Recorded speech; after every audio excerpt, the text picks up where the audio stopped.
রজব মাস শুরু হলে একটা দোয়া পাঠ করা হয়, আল্লাহুম্মা বারিক লানা ফি রজাবা ওয়া শাবান। এটা কি সুন্নাহ সম্মত? রজব মাসে শবে মেরাজ নামে একটা রাত উদযাপন করা হয়। এটা শরীয়ী ভিত্তিক কতটুকু? মেরাজের শিক্ষা ও নির্দেশনা কি? শবে মেরাজের দিনে রোজা রাখা যাবে কিনা?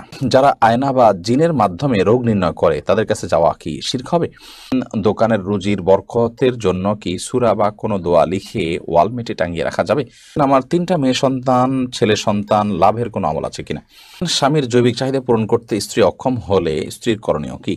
রাতে কাপড় খোলা ছাদে নাড়া থাকলে সে কাপড়ে নামাজ হয় না, এটা কতটুকু সঠিক? মেয়েদের ওযু করার সময় যদি মাথার কাপড় পড়ে যায় বেখেয়ালে, এদিকে ওযু হবে নাকি আবার শুরু থেকে করতে হবে? জন্মদিনের উইশ করে দোয়া করাটা কতটুকু যৌক্তিক? চলুন তাহলে আমরা আপনাদের প্রশ্নগুলোর উত্তর দেওয়ার আলোকিত ভুবনে আমরা প্রবেশ করি।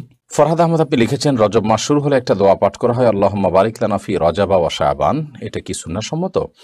আল্লাহুম্মা বারিক লানা ফি রজাবা ওয়া শাবান ওয়া বাল্লিগনা রমাদান। দোয়াটির অর্থ হলো, হে আল্লাহ, আপনি আমাদেরকে রজব এবং শাবানে বারাকা দান করুন এবং রমাদান পর্যন্ত আমাদেরকে পৌঁছে দিন, অর্থাৎ রমাদানের জন্য আমরা পাই, লাভ করি, সেই তৌফিক দান করুন। এই দোয়া রজব মাসে শুরু হলে পাঠ করবে কিনা এ বিষয়ে বাইহাকি সহ বেশ কয়েকটি হাদিসি কিতাবে এই দোয়াটি বর্ণিত হয়েছে। অনেক মুহাদ্দিসগণ, অনেক হাদিস বিশ্লেষক, ওলামা ইকরাম এ দোয়ার সনদের মধ্যে কিছুটা দফ বা দুর্বলতা খুঁজে পেয়েছেন। তাদের মতে এটি বিশুদ্ধতার মানদণ্ডে উত্তীর্ণ নয়। তবে দোয়াটির মর্ম এবং কথা বেশ চমৎকার এবং সুন্দর। সাধারণত যে কোনো ইমানদারি রমজানের জন্য অপেক্ষমান থাকবে, আল্লাহ তাআলার কাছে রমজান যেন প্রাপ্তি নসিব হয় সেজন্য দোয়া করবেন। বিশেষত আমাদের পূর্বসূরি সালাফ যারা ছিলেন তারা 6 মাস আগে থেকে, রমাদানের 6 মাস আগে থেকে তারা দোয়া করতে থাকতেন যেন আল্লাহ তাআলা তাদেরকে রমাদান পর্যন্ত হায়াত দেন এবং রমাদান পাওয়ার জন্য তৌফিক দান করেন। সেই জায়গা থেকে আমরা আল্লাহ তাআলার কাছে দোয়া এমনিতেই বেশি বেশি করে করতে পারি, রমাদান যেন আমাদের লাভ হয় সেজন্য।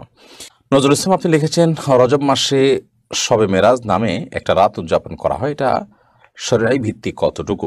রজব মাসে লাইলাতুল মেরাজ নবী সাল্লাল্লাহু আলাইহি ওয়াসাল্লামের ঘটেছে বলে আমাদের সমাজে বহুল প্রচলন রয়েছে এবং রজব মাসের ২৭ তারিখে ২৭তম রাতকে লাইলাতুল মেরাজ বা শবে মেরাজ তথা মেরাজের রাত হিসাবে উদযাপন করা হয়ে থাকে।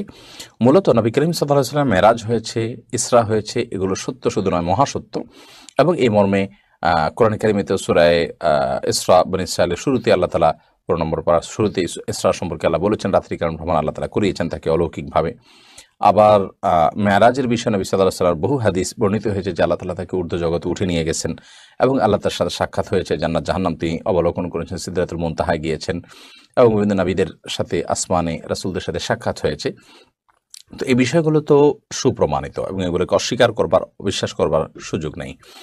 কিন্তু মেরাজ রজব মাসেই হয়েছে এমনটি সুনিশ্চিত নয়, বরং বেশিরভাগ ইতিহাসবিদদের মতে মেরাজের মাসটি ভিন্ন। অনেকে এটাকে রবিউল আউয়াল মাসে বলেছেন, অনেকে অন্যান্য মাসের কথা বলেছেন, রজব মাসের কথাও কোনো কোনো ইতিহাসবিদরা বলেছেন। কিন্তু ২৭তম তারিখেই রজবের মেরাজ হয়েছে, এটাকে চূড়ান্তভাবে যেভাবে আমাদের সমাজে বলা হয়ে থাকে আসলে এভাবে এমনটি প্রমাণিত নয়। বিধায় রজব মাসের এই ২৭তম রাতকে মেরাজের রাত হিসাবে উদযাপন করা, প্রথমত এই রাত্রিতে মেরাজ হয়েছে সেটিরই কোনো আপনার নিশ্চিত কোনো তথ্য নেই। আবার দ্বিতীয়ত হলো যে যদি ধরেও নেওয়া হয় যে রাতে নবী সাল্লাল্লাহু আলাইহি ওয়াসাল্লাম মেরাজ হয়েছে, কিন্তু সেই মেরাজ হয়েছে হিজরতের আগে, অথচ নবী সাল্লাল্লাহু আলাইহি ওয়াসাল্লাম হিজরতের পরে অনেক বছর বেশি ছিলেন, তিনি সেই রাতকে কেন্দ্র করে প্রতি বছর কোনো বিশেষ কোনো আমল, বিশেষ কোনো কার্যক্রম তিনি কখনোই সম্পাদন করতেন বলে কোনো প্রমাণিত নয়। যার কারণে একজন ইমানদার এই রজব মাস উদযাপনের নামে ২৭তম রজনীতে রাত জেগে ইবাদত করা বা এটাকে কেন্দ্র করে কোনো বিশেষ কর্মসূচি পালন করা, এটি কোরআন বা হাদিস দ্বারা সমর্থিত নয় এবং নির্দেশিত নয়। রুহুল আমিন আপনি লিখেছেন, মেরাজের শিক্ষা ও নির্দেশনা কি? মেরাজের সবচেয়ে বড় শিক্ষার বিষয় হলো যে সলাতের গুরুত্ব এত বেশি যে আল্লাহ তাআলা সলাতের নির্দেশ দেওয়ার জন্য তিনি তার কাছে ডেকে নিয়ে গেছেন এবং ৫০ ওয়াক্ত সলাতের নির্দেশ দিয়েছেন, সেখান থেকে আল্লাহ তাআলা কমাতে কমাতে ৫ ওয়াক্তে এনেছেন এবং এই ৫ ওয়াক্ত যে আদায় করবে তাকে ৫০ ওয়াক্তেরই সওয়াব দেওয়া হবে বলে আল্লাহ তাআলা ওয়াদা করেছেন। বিধায় মেরাজের সবচেয়ে বড় শিক্ষা হলো যে সলাতের গুরুত্ব কত বেশি সেটা আমরা শিখতে পারি মেরাজ থেকে। এবং সেই সাথে মেরাজের মাধ্যমে আল্লাহ তাআলা তাকে, নবী সাল্লাল্লাহু আলাইহি ওয়াসাল্লামকে কিছু কিছু অপরাধের শাস্তি কেমন হবে তার ডামি আল্লাহ তাআলা দেখিয়েছেন, তার মুখ আল্লাহ তাআলা দেখিয়েছেন এবং সেটির মাধ্যমে সে সমস্ত অপরাধগুলোর ভয়াবহতাও আমরা আঁচ করতে পারি, অনুমান করতে পারি। বিধায় মেরাজের সমস্ত শিক্ষাগুলো আমরা ধারণ করতে চেষ্টা করব এবং নবী সাল্লাল্লাহু আলাইহি ওয়াসাল্লাম যে বার্তাগুলো এনেছেন সেই বার্তাগুলো আমরা গ্রহণ করার চেষ্টা করব। আল্লাহ আমাদের সেই তৌফিক দান করুন। আবুল কালাম আপনি লিখেছেন শবে মেরাজের দিনে রোজা রাখা যাবে কিনা। অন্য দিনের মতো এই দিনটা সোমবার বৃহস্পতিবার সেই হিসাবে আপনি রোজা রাখলেন, ওকে, হতে পারে। অথবা এটা ২৭তম রাত মেরাজের সেদিন দিনটিতে আপনার অন্য কোনো রোজা আপনি রাখেন, তার সাথে মিলে গেল, রাখতে পারেন, কোনো অসুবিধা নেই। কিন্তু মেরাজের দিবস হিসাবে কোনো রোজার নির্দেশ করা হয়েছে কোথাও বিশুদ্ধভাবে বর্ণিত হয়নি। বিধায় এই মেরাজের রাত, মেরাজের দিন উপলক্ষে আপনি ২৭তম রাতে, ২৭তম দিনে ইয়েতে রজবের রোজা রাখার গ্রহণযোগ্য কোনো বর্ণনা বা সূত্র কিন্তু কোরআন এবং হাদিস থেকে পাওয়া যায় না।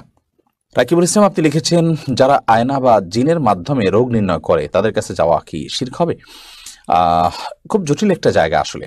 জিনের আশ্রয় নেওয়াকে অনেক উলামা কেরাম নাজায়েজ বলেছেন, এবং সেটাতে আয়না ইত্যাদি ব্যবহার করা, এগুলো করে করে দেখা, এটাকে অনেক উলামা কেরাম নাজায়েজ বলেছেন।